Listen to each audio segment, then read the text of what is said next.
එන්න ගැඹුරු දේවල් වලින් කියන. එතකොට දැන් මෙයා හිතනවා හරි ලකුණු නියමට මට දෙනවා මං ආයේ දාන්න පුළුවන් idioms දාලා once in a blue moon I sweep my room නේද? වැඩ නැති නිසා වැඩ වැඩි නිසා once in a blue moon කලාතුරකින් තමයි මම මගේ කාමරේ අතපොතු ගන්න කියලා අශිලි කියනවා.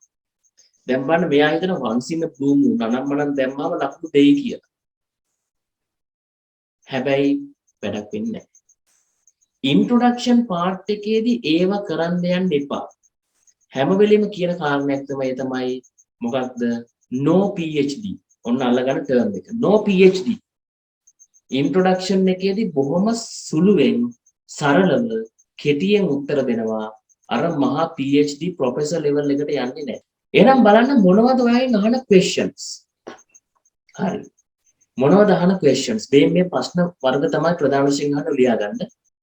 ඔයාගේ home එක ගැන අහනවා. එහෙම නැත්නම් home town එක ගැන අහනවා.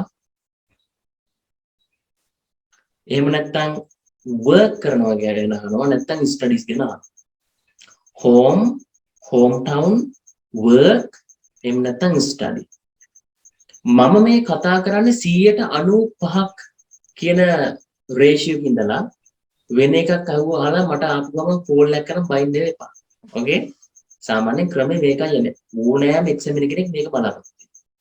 එතන බලන්න දැන් මම මේ දෙන උත්තරේ ඔක්කොම කියන්නම්. මෙතනදී හොඳට මතක තියාගන්න. දැන් මෙතනදී වැදගත් වෙන්නේ මොකද්ද? මේ කාරණා තුන. පළවෙනි එක මොකද්ද?